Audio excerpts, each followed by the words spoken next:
yang juga adalah selebgram. Karena ya kalau misalnya Anda adalah pengguna TikTok, maka beliau ini akan seliweran juga di sana.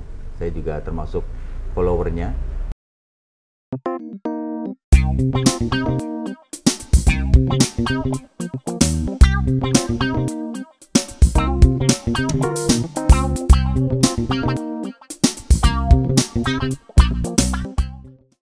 Selamat datang kembali di podcast Kopi Nawa bersama saya Anang Cak Bro. Hari ini kita akan berbincang seperti biasa untuk menalar dan mengukur wawasan kita sambil ngopi. Di sini kita akan berbincang banyak hal yang terjadi di sekitar kita yang berhubungan dengan masyarakat, berhubungan juga dengan kebijakan.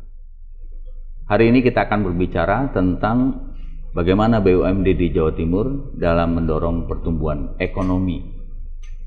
Dan tentu ini menjadi perbincangan yang menarik untuk kita semua. Seperti apa kira-kira perbincangannya? Ikuti saya di podcast Kopi Nawa.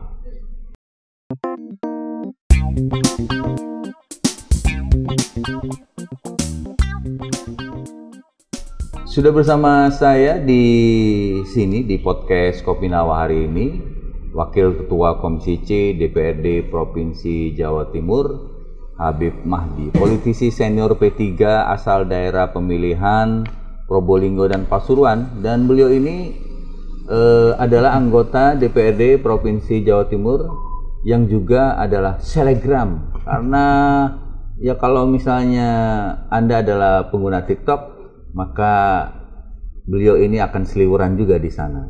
Saya juga termasuk followernya dan sering kali melihat bagaimana beliau ini kalau sudah bersama dengan masyarakat luar biasa. Mereka atau masyarakat Probolinggo terutama ini kalau sudah beliau datang itu kayak gembira banget ya. Assalamualaikum. Waalaikumsalam warahmatullahi wabarakatuh. Beliau ini biasa dipanggil dengan sapaan akrab Kang Mahdi. Makanya saya harus panggil beliau Kang Mahdi. Sejarahnya gimana dipanggil Kang Mahdi? Padahal selama ini kan dikenalnya Habib gitu ya. Tapi hari ini kayaknya lebih karena sudah menjadi selebgram, kemudian berubah menjadi Kang Mahdi gitu.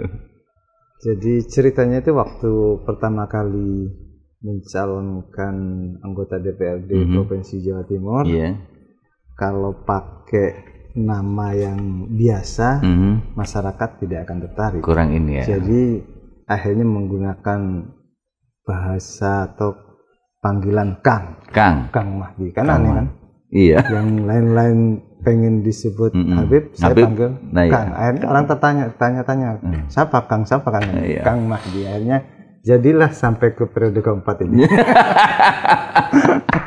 Jadi dari sapaan akrab ini kayaknya beliau ini orangnya membumi ya, tidak mau ada label-label yang kayaknya teristimewakan, sehingga tidak heran beliau ini anggota DPRD di tahun 2024.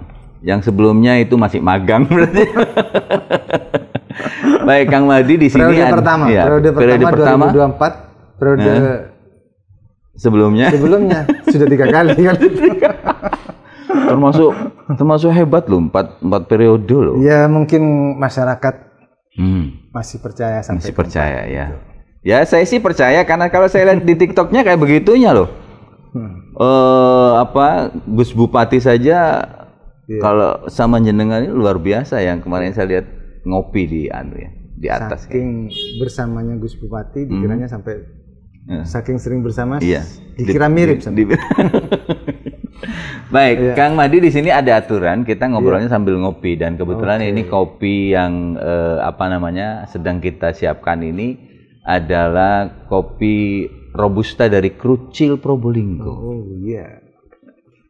Cerita dong tentang kopi di Probolinggo terutama. Probolinggo itu penghasil kopi di 6 kecamatan. 6 kecamatan? 6 kecamatan. Banyak ya? Ada Krucil, Tiris, Kecamatan Tiris, Sumber, Sukapura, Gading, Pakuniran.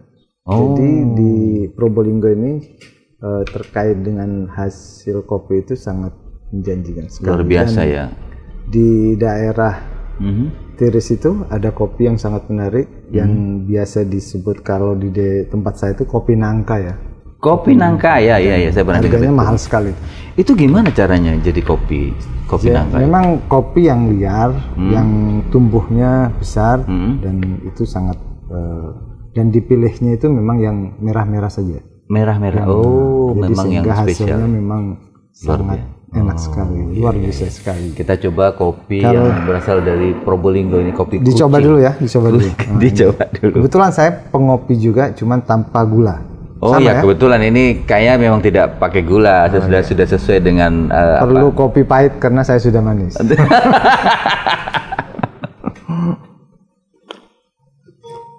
Alhamdulillah mantap ini ya, kopi Krucil Probolinggo.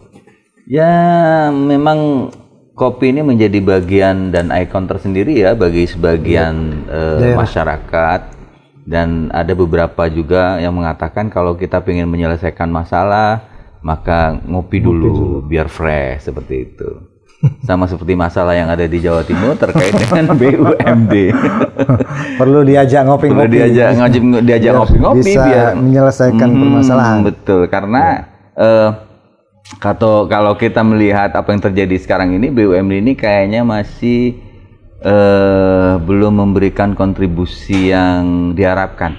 Kalau menurut jenengan Kang Mahdi ya, kira-kira seberapa besar kontribusi BUMD ke pendapatan daerah kita saat ini? Perlu saya sampaikan terlebih dahulu bahwa BUMD Provinsi Jawa Timur itu banyak sekali. Ada 9 ya. Itu 9 belum anak perusahaannya yang dibuat oleh para perusahaan. Di antaranya ada BUMD Perbankan, kita punya Bank Jatim dan Bank BPR Jatim. Ini Bank BUMD 2 inilah yang menjadi pemberi dividen atau PAD. Kayak tulang punggung gitu ya. Yang lainnya masih hanya sekedar ada sebagai usaha saja. Makanya ke depan Komisi C selalu mengawasi sehingga BUMD ini kita awasi terus, kita rapat kerja terus untuk biar tahu bahwa BUMD mana yang kalau kita perlu kita merger saja atau kita tidak diteruskan seperti itu. Jadi di merger yang supaya paling ada signifikan solusi. Kita tahu bahwa penyumbang dari BUMD itu di perbankan Bank Jatim setor 821 miliar itu ke kabupaten dan provinsi, ke provinsi 420 miliar. Padahal itu sudah terjadi fraud. Kita tahu bahwa Bank Jatim 2024 mengalami fraud atau masalah, ada beberapa masalah terjadi di cabang Jakarta. 500 miliar. 500 miliar kecil. Kecil ya? Kecil. Kalau setengah triliun besar.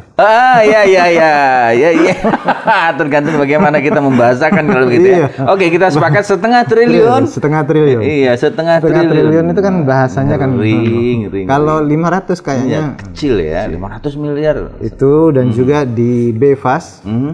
Di BIFAS-nya juga terjadi fraud juga. Permasalahan terjadi penggarongan yang sangat besar juga, hampir 179 miliar. Ngeri ya, sampai terjadi penggarongan begitu ya. Artinya Komisi C ini harus bekerja ekstra dong untuk kemudian ini bisa diperbaiki supaya tidak terulang lagi. Iya, makanya kita melakukan rapat kerja dengan Bank Jatim dan juga pemerintah Provinsi Jawa Timur untuk menghasilkan rekomendasi-rekomendasi yang berkaitan dengan terjadinya permasalahan di Bank Jatim. Sebelum RUPS kita sudah memberikan rekomendasi, diantaranya yang terlibat atau yang menjabat di waktu terjadinya fraud sekiranya tidak dipilih kembali, dan itu sudah terjadi. Salah satu upaya untuk membersihkan atau diantaranya juga jajaran pimpinan direksi itu diusahakan dari dalam. Dari dalam karena kita tahu bahwa kalau dari dalam itu rasa memiliki rasa perjuangannya, karena mereka berangkatnya dari bawah biasanya. Dari cabang berangkat terus biasanya seperti itu, sehingga mereka tahu seluk beluknya dari Bank Jatim itu degradasi sendiri. Mereka bekerja dari bawah sampai kemudian rasa kepemilikannya kan beda. Ya betul. Dan kita lihat di terjadinya permasalahan ini seperti di Jakarta, mereka dari luar. Mereka dari luar. Kepala cabangnya dari luar yang kita telusuri kemarin itu. Kan untuk menentukan itu semua kan ada tim ya. Kang ya, untuk menentukan ini kemudian masuk menjadi jabatan-jabatan ya, makanya ini. Kan timnya itu diantaranya yang menentukan jajaran direksi, makanya disepakati melalui rekomendasi Komisi C untuk sekiranya ke depan kemarin di RWPS itu sudah terjadi bahwa sebagian besar jajaran direksi itu dari dalam. Ada kesan Komisi C ini hanya jadi penonton selama ini. Apa benar seperti itu? Oh tidak, kita selalu mengawasi. Kan bekerja kita kan baru juga. Dan fraud terjadinya sebelum periode sebelumnya. Kita terjadinya fraud itu terjadi sebelumnya, sehingga kita masuk terjadi fraud, kita gencar terus untuk mengawasinya. Selain langkah tadi yang sudah disampaikan, perbaikan terhadap SDM yang kemudian mencari orang-orang yang mempunyai rasa memiliki yang tinggi, apalagi Kang yang akan dilakukan karakter maksudnya? Karakter itu seseorang itu kan juga karakter. Kalau sudah karakternya tidak baik, yang jelas dalam menentukan pimpinan itu terutama karakternya. Jangan cari karakter garong gitu maksudnya seperti itu ya Kang ya. Ini padahal kan kok Bank Jatim ini tulang punggung, artinya pemberi PAD, pemasukan PAD yang terbesar ya, UMD. 821,5 miliar. Padahal yang kemarin digarong 1,5 triliun. Itu kan berarti kalau Anda kata harusnya kalau digabung bisa dapat 1,3 triliun ya. Ya berarti mungkin Bank Jatim itu mempunyai penghasilan pada tahun 2024 itu hampir 1,4 triliun. Itu kan masih operasional dan semua BUP-nya semua dimasukkan di sana. Mungkin dimasukkan di sana sehingga mengurangi dividen yang ada sekarang ini. Makanya perlu pengawasan yang ketat. Ketat ya. Artinya ke depan Komisi C akan berupaya supaya kemudian pengawasan SDM juga. Kalau sekarang kan sudah ini ya, kemarin kan sudah terbentuk tuh komisaris, kemudian direkturnya juga. Komisi C melihatnya seperti apa orang-orangnya sekarang ini? Ini masih diajukan ke OJK. Untuk mengalami fit and proper test. Dan saya kira dari yang kita lihat yang terpilih itu insya Allah bisa mampu untuk menyelesaikan. Mampu ya? Karena sebagian besar sudah dari dalam. Berapa persen optimismenya, Kang? Ya 70%. 30%-nya di pengawasan yang sangat ketat itu. Baik. Dan juga dari BUMD ini kita punya Bank BPR Jatim. BPR Jatim yang saat ini sudah, kalau dulu Bank Perkreditan Rakyat, sekarang menjadi Bank Perekonomian Rakyat setelah perda yang berubah itu. Jadi sudah berganti label. Di BPR Jatim ini sudah hampir sama dengan bank konvensional juga. Jadi persaingan dari Bank Jatim, mudah-mudahan ke depan Bank BPR Jatim ini juga bisa memberikan kontribusi yang besar. Apalagi Bank BPR Jatim ini sekarang lagi mengajukan untuk penyertaan modal. Ini juga perlu. Berapa Kang yang kira-kira nanti? Masih dalam pembahasan. Kita lihat roadmap dan desain dari BPR Jatim itu kira-kira apa setelah penyertaan modal itu kontribusinya atau PAD ke provinsi itu lebih meningkat. Karena kita tahu dengan penyertaan modal bisa meningkatkan pendapatan. Itu masuk di PAPBD atau akan masuk di APBD? Masih dalam pembahasan. Belum ya? Berarti belum masuk di belum di APBD. Harapannya kalau misalnya nanti kemudian ada penambahan modal, siapa yang akan menjadi sasaran untuk mendapatkan kemudahan bantuan untuk mendongkrak ekonomi masyarakat? Kita tahu BUMD dibentuk itu untuk meningkatkan perekonomian masyarakat Jawa Timur. Intinya seperti itu. Yang kedua sebagai pendapatan. Tapi paling utama itu meningkatkan perekonomian Jawa Timur. Dengan adanya Bank Jatim dan BPR Jatim diharapkan bisa membantu masyarakat di bawah, terutama UMKM bisa mengakses ke Bank Jatim lebih fleksibel, lebih gampang untuk bantuan modal ya. Untuk bantuan modal. UMKM. Kita tahu bahwa UMKM atau pelaku usaha setelah mengalami COVID kemarin, masalah COVID, sebagian besar itu kan mengalami keterpurukan. Downgrade lah istilahnya. Keterpurukan. Mereka keterpurukannya diantaranya mereka mau bangkit, tidak bisa karena kendala modal.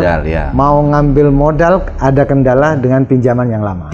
Jadi sehingga carikan solusi, dan kebetulan kita juga komisi selalu berkoordinasi dengan Bank Jatim, BPR Jatim mengutamakan para pelaku UMKM. Jangan sampai ada bahasa di masyarakat kalau besar lebih diperhatikan, kalau pinjaman kecil-kecil tidak, tunggu dulu.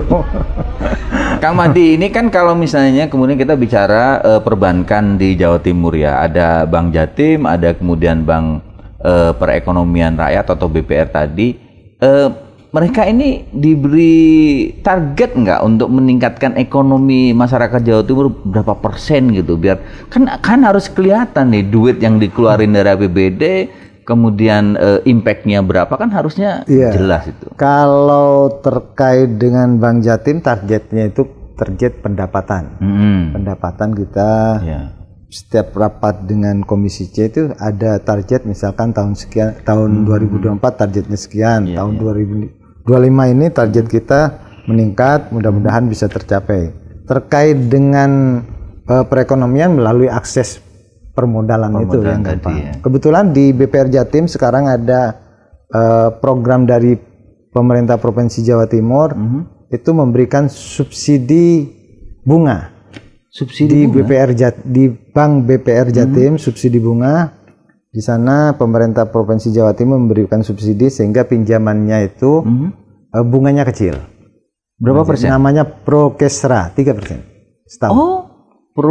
Prokesra. Kesra. Itu pinjamannya kalau 3%. Kalau pinjam angka aja, kalau pinjam 10 juta per tahunnya hanya bayar untuk bunganya itu 300.000.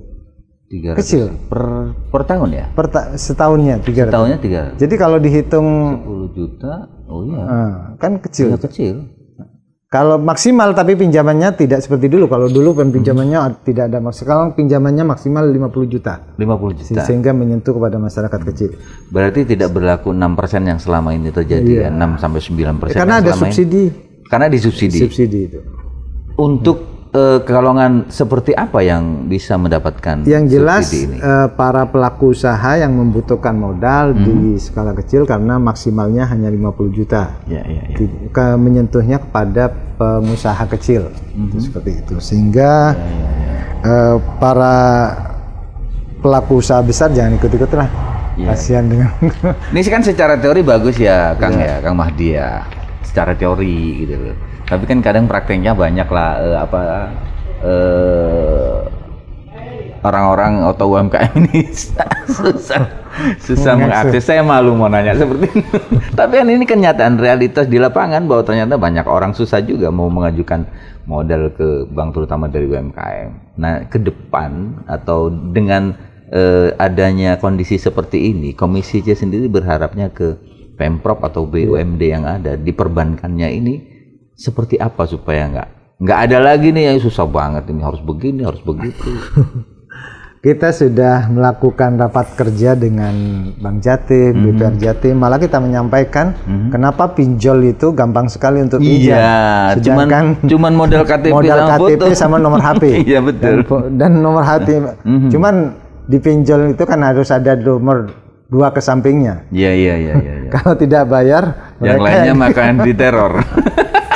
Memang kendalanya di pinjaman itu seperti itu karena memang selama ini kan para pelaku usaha itu sulit untuk mengakses. Mereka kesulitan biasanya di jaminan. Di jaminan. Karena apapun pinjaman itu kan harus ada jaminan. Karena tidak ada jaminan, takutnya lupa kalau ada punya pinjaman. Jadi kalau saya mempersepsikan, kalau orang pinjam ada jaminan itu biar mengingatkan kalau mereka punya pinjaman. Tapi kita sudah melakukan pendekatan dan rapat kerja dengan pemerintah, Biro Perekonomian dan juga Bank Jatim dan BPR Jatim, gimana dicarikan skema dalam untuk para pelaku usaha kecil terutama bisa mengakses dengan mudah para mencari pinjaman. Harus pakai jaminan ya? Iya. Kalau pinjol kan nggak pakai, Kang. Pinjol nggak pakai tapi resikonya ya? Resikonya masih belum berani ke situ. Beban mau. Berarti orang-orang yang pinjol ini kasus-kasus pinjol kan tahu sendiri kan. Iya betul sekali. Jadi memang mau tidak mau memang syarat bahwa harus ada jaminan itu harus ada ya, Kang. Jaminan itu kalau saya persepsikan secara pribadi sebagai pengingat kalau punya pinjaman. Iya, saya sering kali lupa kalau saya punya pinjaman. Mungkin pinjol, Ya, alhamdulillah sih sampai sekarang belum pernah pinjol ya. Paling pinjam sama teman-teman lah. Cuman kalau teman-teman kan bisa sampai setahun 2 tahun baru dibayar, Kang. Nah, kita sekarang bicara tentang BUMD tadi. Perbankan sudah Komisi C berupaya untuk memberikan way out atau jalan terbaik bagi masyarakat mendapatkan modal, terutama UMKM. Kita sekarang bicara BUMD non perbankan. Banyak masalah di situ. Dan menurut informasi yang terjadi sekarang, mereka juga ya hidup segan mati tak mau. Gimana Kang kalau untuk urusan BUMD non perbankan? Karena kalau perbankan udah jelas lah. Top lah kalau boleh dibilang. Top, tapi perlu ada pengawasannya. Ya, betul-betul. Dengan segala resiko, dengan segala macam pernik-perniknya lah. Kalau untuk yang di luar perbankan selama ini seperti apa Komisi C? Memang dibentuknya BUMD itu diantaranya untuk meningkatkan PAD Provinsi Jawa Timur. Dan kita tahu BUMD Jawa Timur selain perbankan itu memang menjadi catatan khusus di Komisi C.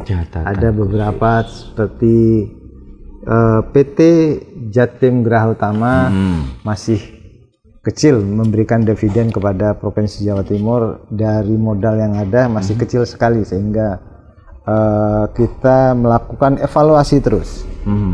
Dan mungkin juga perlu ada, kadang-kadang kita kan hanya memberikan rekomendasi, tidak bisa menyentuh langsung kepada sesuai aturan itu tidak bisa menyentuh langsung kepada BUMD. Hanya eksekusi memberikan tetap di eksekutif ya. Tetap di pemegang kendali di pemerintah provinsi. Tapi kita memberikan masukan-masukan terus. Sekarang ini yang menjadi perbincangan terkait dengan BUMD Kasa. Anak perusahaan dari PWU. Itu BUMD yang anak perusahaan PWU itu menjadi permasalahan khusus. Jadi ada kondisinya seperti apa hari ini kalau menurut Komisi C, Kang? Sudah tidak layak. Sudah tidak layak untuk menjadi suatu perusahaan. Perusahaan itu kan intinya untuk mencari laba. Kalau rugi itu kan bukan perusahaan namanya itu. Itu namanya hanya cari kerja. Bisa. Kalau perusahaan itu yang mempunyai bapak perusahaan PWU itu sebagai anak perusahaan, kalau tetap dipertahankan bisa-bisa ini hanya sebagai untuk menampung orang-orang yang tidak bekerja bisa bekerja di sana kan. Namanya perusahaan itu kan mencari hasil. Mana ada perusahaan yang tidak mencari hasil? Secara hukum ekonomi perusahaan itu adalah dengan modal sekecil-kecilnya bisa untuk mendapatkan laba yang sebesar-besarnya. Kalau sudah tidak menghasilkan dan malah rugi terus dan menjadi beban, itu kan harus menjadi catatan. Tapi agak tidak fair juga kalau misalnya kita tidak menceritakan sebenarnya bagaimana sih Kasa Husada ini ya, karena menurut informasi yang kita dengar itu katanya alatnya lama, kemudian juga persoalan modal gitu. Apa itu juga sudah di ini? Kalau dalam usaha itu, kalau sudah tidak memungkinkan kan lebih baik ditutup daripada dijalankan terus. Oh iya. Dan itu bagian dari usaha. Usaha itu mencari, yang saya sampaikan, mencari pendapatan. Terkait dengan alat yang sudah usang, semua itu kan bagian dari alasan saja. Apalagi katanya-katanya kan gitu. Ya inilah susahnya kalau bicara dengan anggota Komisi C, bicaranya pendapatan ya. Tapi kalau bicara dengan Komisi E, bicaranya kesejahteraan. Kita memang ditarget bagaimana sekiranya pendapatan Provinsi Jawa Timur itu bisa meningkat. Iya betul. Jadi harus dipahami ya. Dan sekarang itu teman-teman ya. Kasa itu mengalami kerugian tiap tahunnya itu hampir miliaran, bukan hanya setiap tahunnya miliaran ya. Miliaran, iya. Dan juga masih belum jelas juga, kebetulan kan kita masih koordinasinya hanya sebatas rapat-rapat dan Komisi C melakukan pendalaman, juga ada sebagian besar pembayaran untuk karyawannya itu tersendat. Ada punishment yang terdekat apa kira-kira? Ya ini kan masih kita akan rapatkan dengan teman-teman Komisi C. Kalau memang itu sudah tidak bisa dipertahankan lagi, ya sebaiknya dicarikan solusi. Kita akan sampaikan kepada gubernur. Iya. Karena kewenangannya ada di Ibu Gubernur. Iya. Ngeri juga nih. Kalau melihat dari ngopi dulu karena kopinya takut. Oh iya, ini kayaknya saya dari tadi mau ngajak ngopi kok kayaknya seru ini ya. Karena kopi Probolinggo membuat saya kangen ke Probolinggo. Probolinggo ini juga luar biasa loh. Banyak tempat wisata yang orang juga pasti bahkan internasional ya, Kang ya. Iya. Ada Gunung Bromo tentu saja ya. Kemudian ada saya menjadi catatan, Gunung Bromo itu ibaratkan orang cantik yang sudah tidak perlu dipoles, pasti orang ngelihat. Pasti orang ngelihat. Iyalah, banyak semua orang dari luar negeri, dunia internasional pasti begitu datang ke Bromo mengatakan ini cuilan dari surga yang diturunkan ke dunia. Mereka belum melihat ini loh, apa namanya, bagaimana raftingnya yang ada 2 ya di situ ya. Ada snorkeling juga.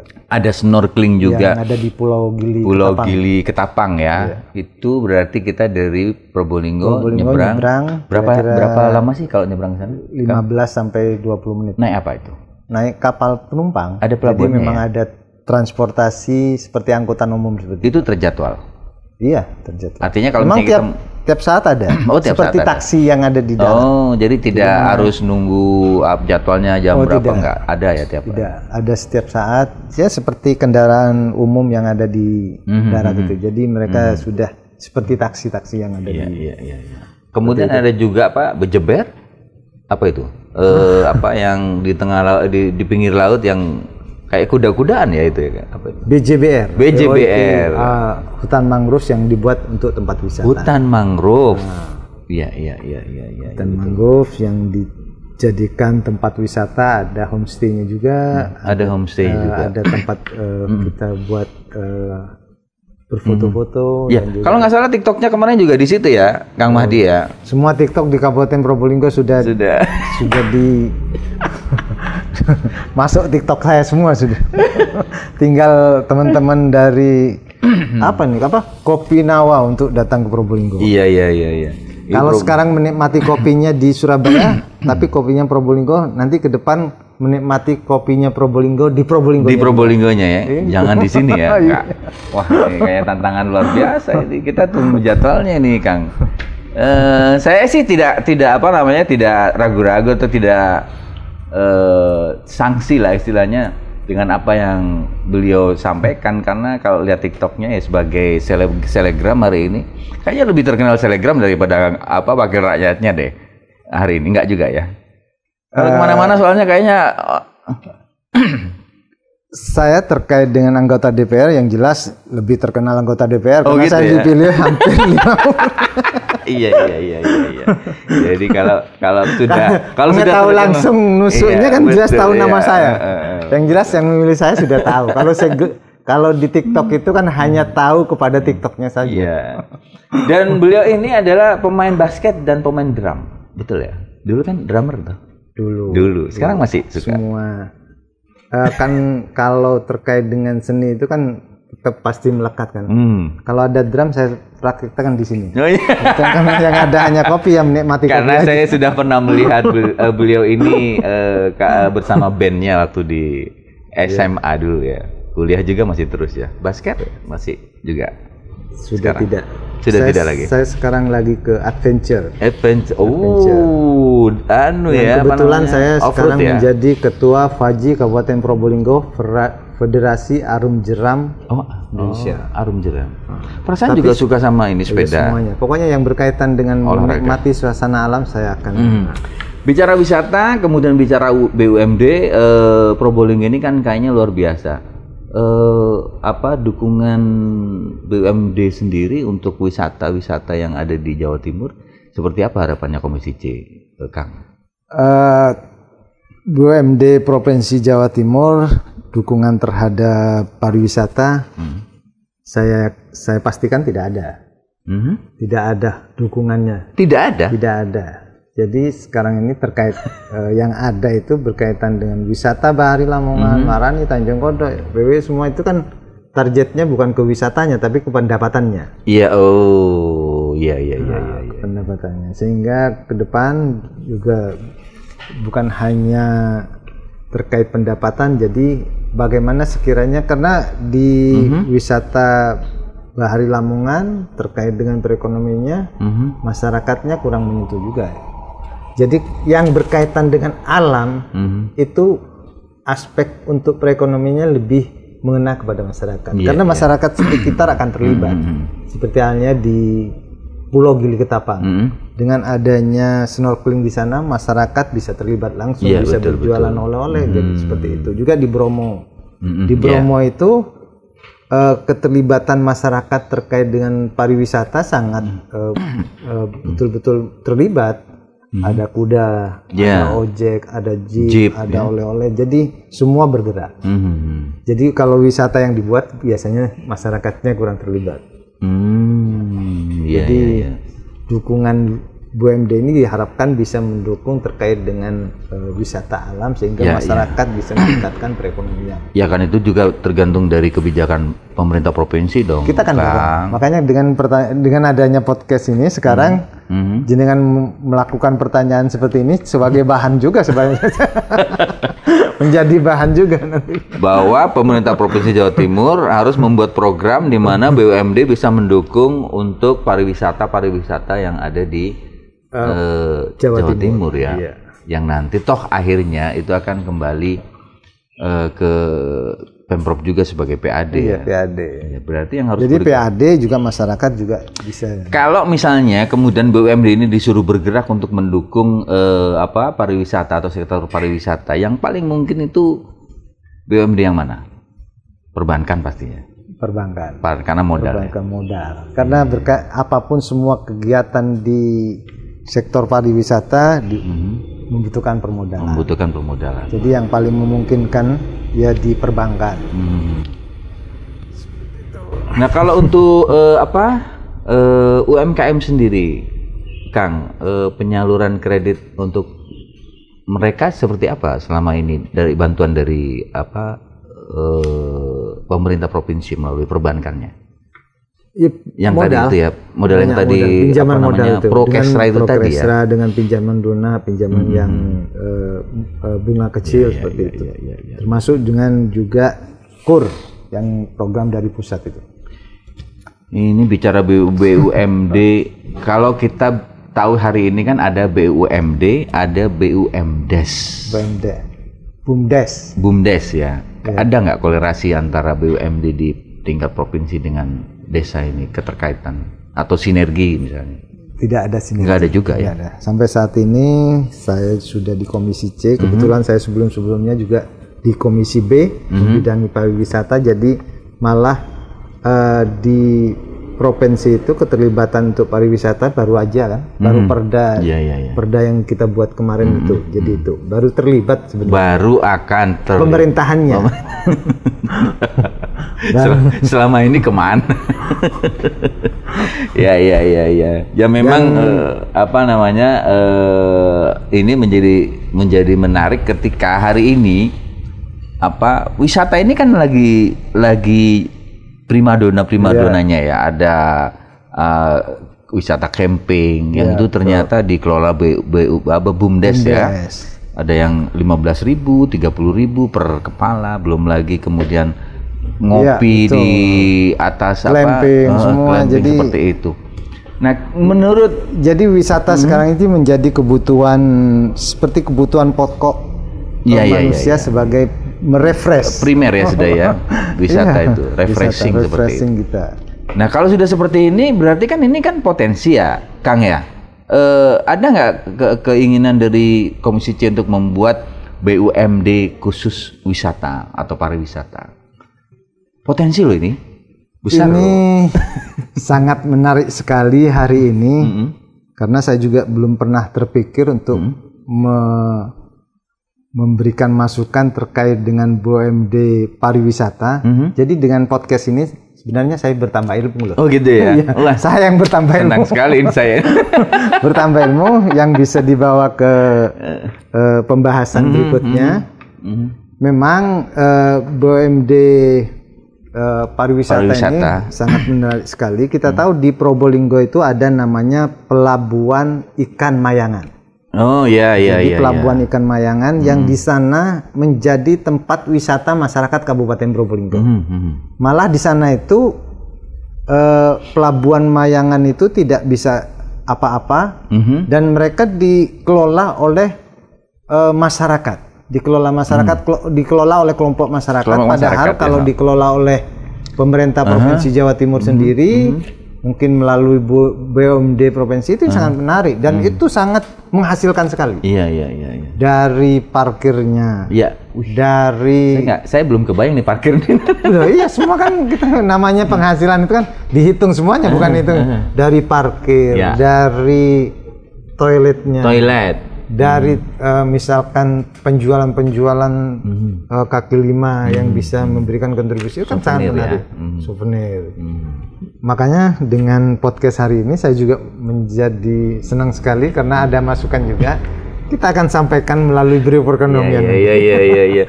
Ilmu itu kan bisa didapat dari mana saja. Iya betul. Mudah-mudahan ilmu itu bisa didapat dari mana. Dari podcast ini saya juga mendapatkan ilmu dan juga masukan yang sangat menarik sekali. Nanti kita akan bicarakan dalam waktu dekat, apalagi kita akan rapat dengan Biro Perekonomian. Kalau memang bisa, kenapa tidak? Iya betul.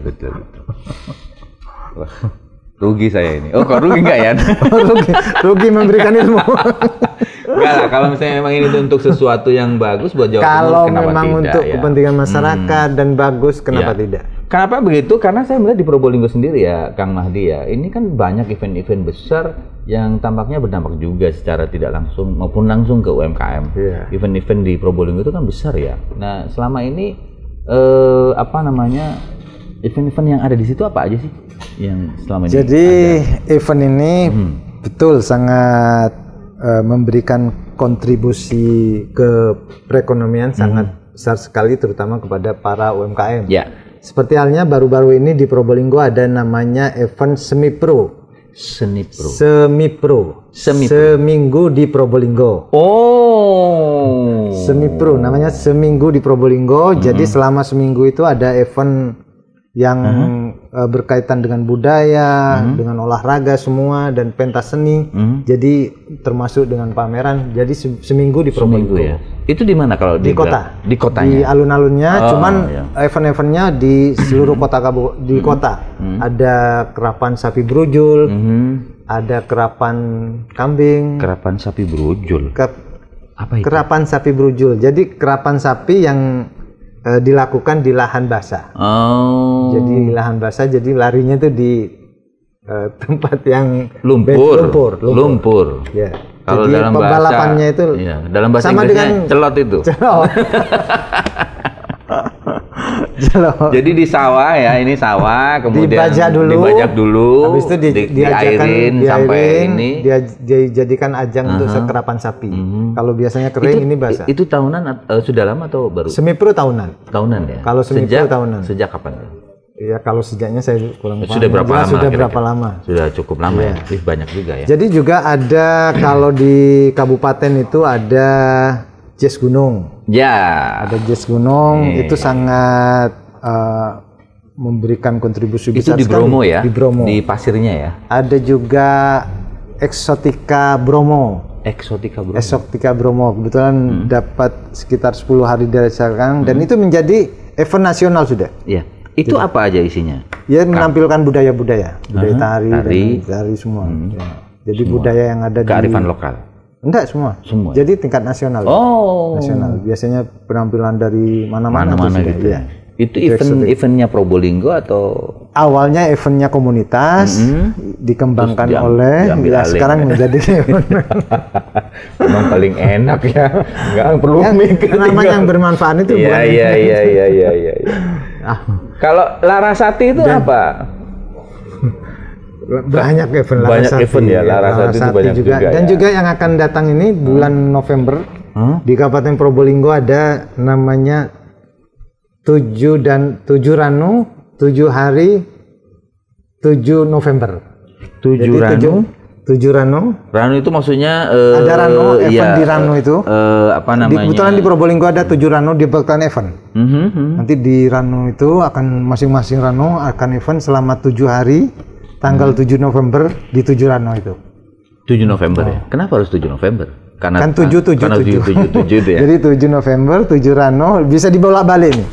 Mau bisa aja. Kita tanggal jangan lupa nanti teman-teman bisa hadir juga. Kayaknya kita mesti ke sana loh. 7 November akan ada event 7 Ranu itu.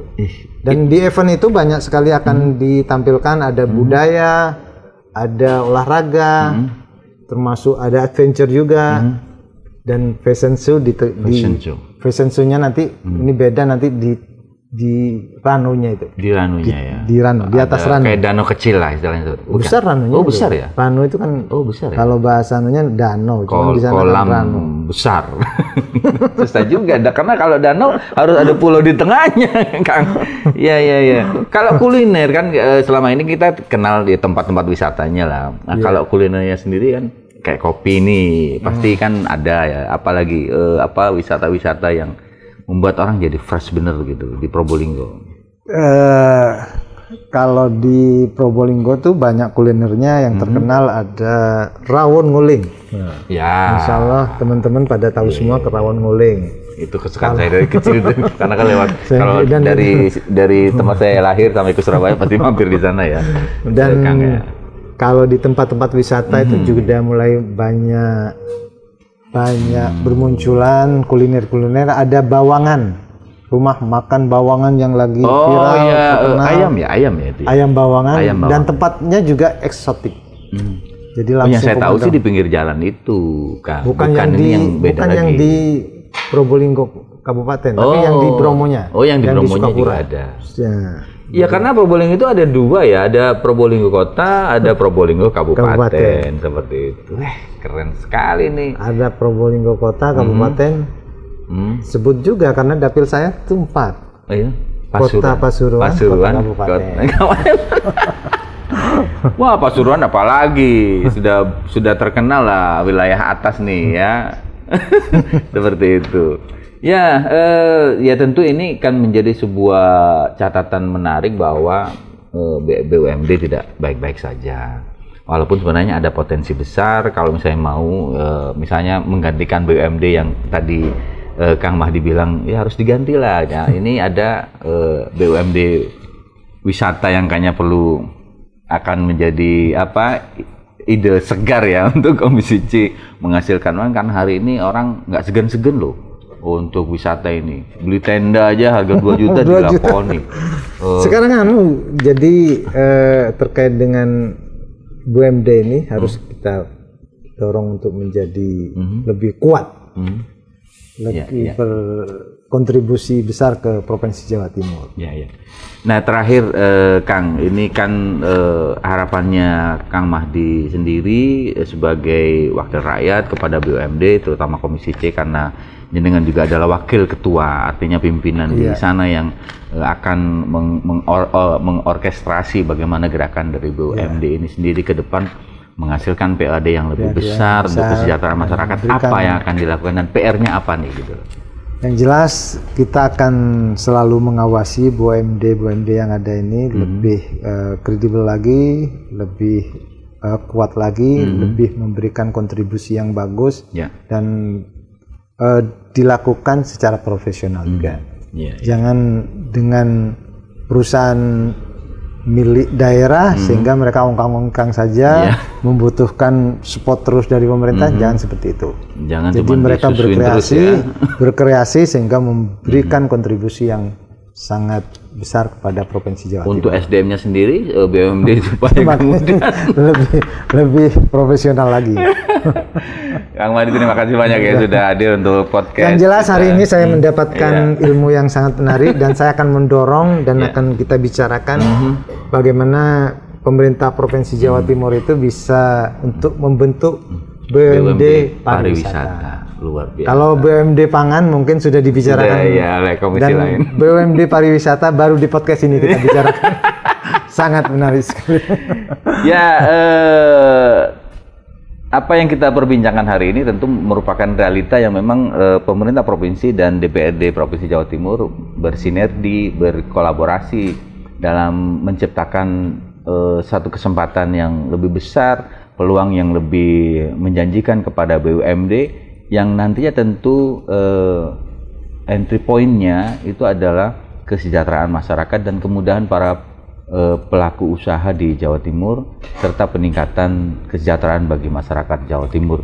Dan perbincangan dengan Kang Mahdi hari ini memang luar biasa. Kita menemukan sesuatu yang masih punya harapan lah sebenarnya BUMD, tapi tentu ada perbaikan-perbaikan yang harus dilakukan baik oleh pemerintah provinsi dengan pengawasan dan tentu berbagai rekomendasi dari Komisi C. Kang, terima kasih sekali lagi. Terima kasih banyak. Sukses selalu. Amin. Mudah-mudahan bisa jadi 5 atau 6 periode lagi ke depan. Sehingga kita masih terus bisa berbincang dan tetap bisa memberikan yang terbaik untuk Jawa Timur. Sampai jumpa lagi di podcast Kopi Nawa mendatang. Terima kasih. Saya Anang Cakbro pamit. Sampai jumpa. Okay.